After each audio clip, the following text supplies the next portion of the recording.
My name is Ben, and I have two daughters, Lila and Esme. And I remember pretty vividly the day we brought our first child, Lila, home from the hospital.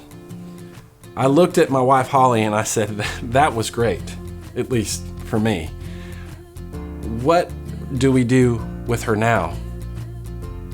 It seemed insane to me that the doctors and nurses would allow Holly and us to be in charge of this person, this human's life, indefinitely. I think the best word to describe my first impression of parenting would be overwhelming. For sure, I'm overwhelmed with love, overwhelmed with responsibility, overwhelmed with exhaustion, overwhelmed with Google searches. How to swaddle, that was my first Google search. Then I moved on to other things like how to put a baby in a doorway jumper without regretting it forever. Maybe that was just me. By the way, doorway jumpers, terrible idea. Look, parenting, it's overwhelming. Some of us deal with that in different ways. We read books, we ask for the advice of a professional, we reach out to friends or family members who are a little bit down the road from us. We call our moms and say, Mom, how did you keep us alive? We read online forums, not a good idea, by the way. Don't read those.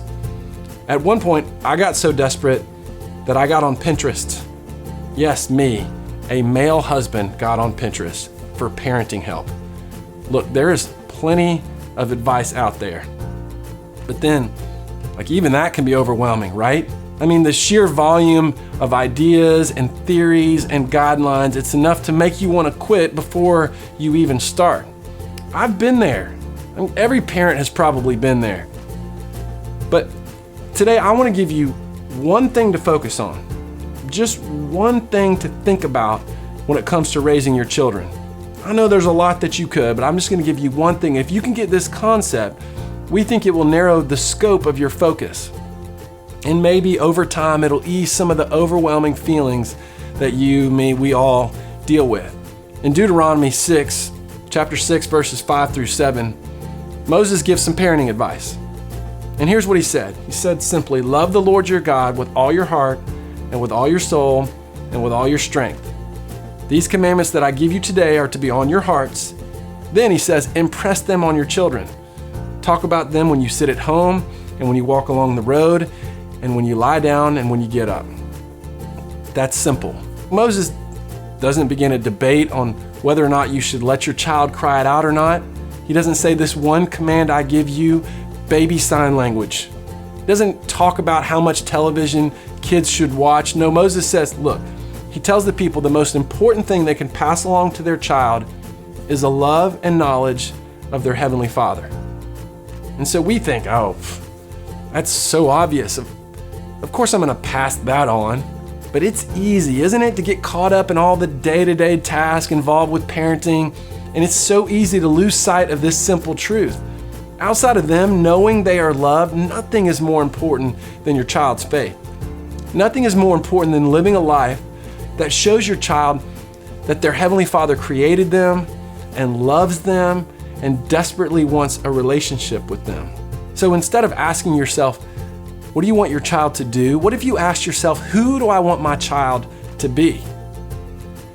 There was a season of my life when I used to go running with my brother-in-law, Tim. Now, to Tim, running is easy and fun, okay? He's one of those people. To me, running is terrible and hard. I'm one of those people, okay? He's one of those guys who can carry on effortless conversations while he runs. I hate people like that. I'm gasping for air. I'm grunting. I'm trying to hide the fact that I'm crying. But one day, while I was doing what I did best, which was complaining to Tim that I couldn't go any farther, he said, look, why don't you just look up and find a landmark way off in the distance? Just focus on making it there. And so that's what I did. Now, focusing on that spot, it didn't put any more oxygen in my lungs.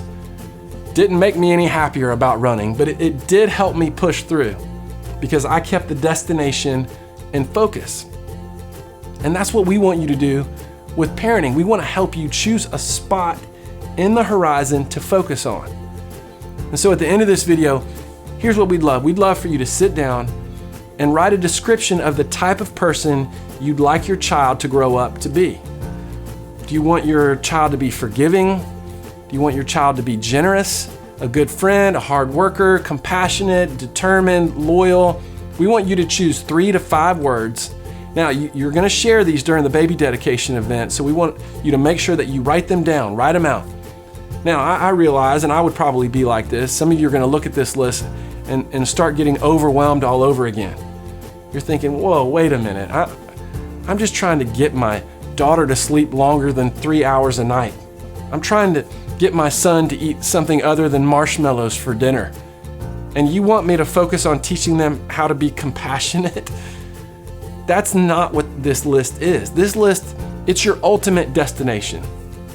Let your periphery take care of the little things, but let this list navigate the big moments and the big decisions.